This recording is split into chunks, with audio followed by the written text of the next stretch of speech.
mới cho tao nó ta tao sợ xì à ta chạy chẳng có nó mua xì đấy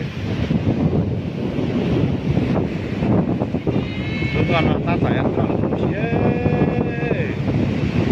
trên người cháu để cái con đấy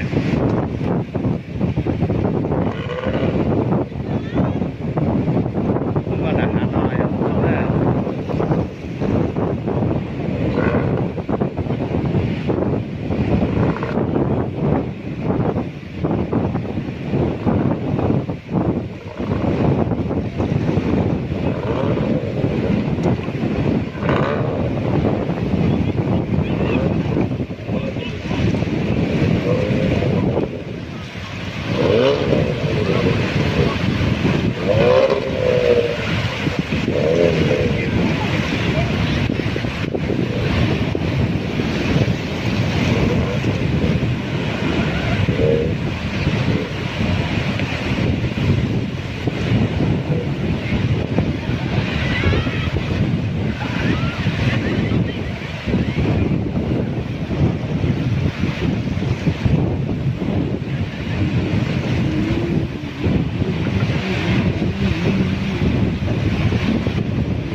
cho nó bóng đê ơi ô là đê to sư ăn ta sư ơi yo ploi chưa ơi ăn ta to sư anh có món làm tàu rồi yeah tao là chạy xuống cái xe cho tao là đê xe ya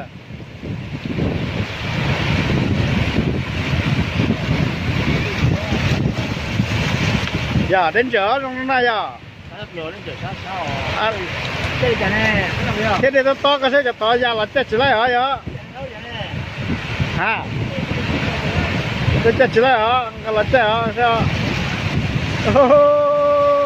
lúc nào phải là to trong nó luôn là sức chạy luôn vậy là nó sợ luôn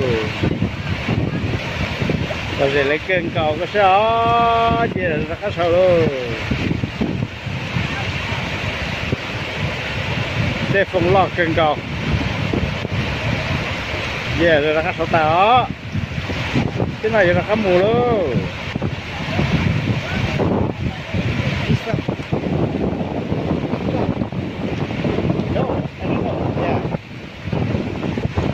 You want to rice? Yeah, how much?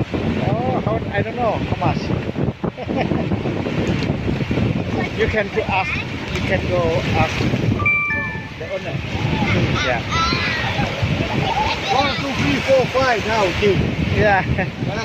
Yeah. Нет, не кидай, не кидай. Не кидай, мы пойдем сейчас. Руку мой.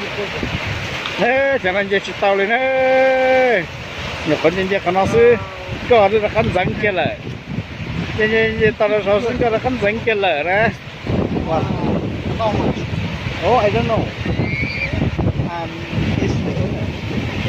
No. yeah А кто? С кем можно поговорить? yeah А с кем можно?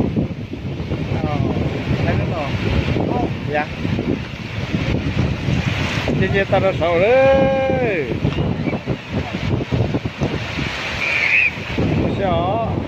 vậy là các bọn bóng đây đó còn là các món tàu kia chế bóng kia đó cái đó ra đó IOP cái chó nó chùa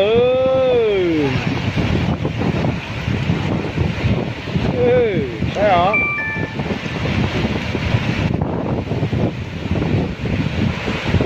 chả bày đấy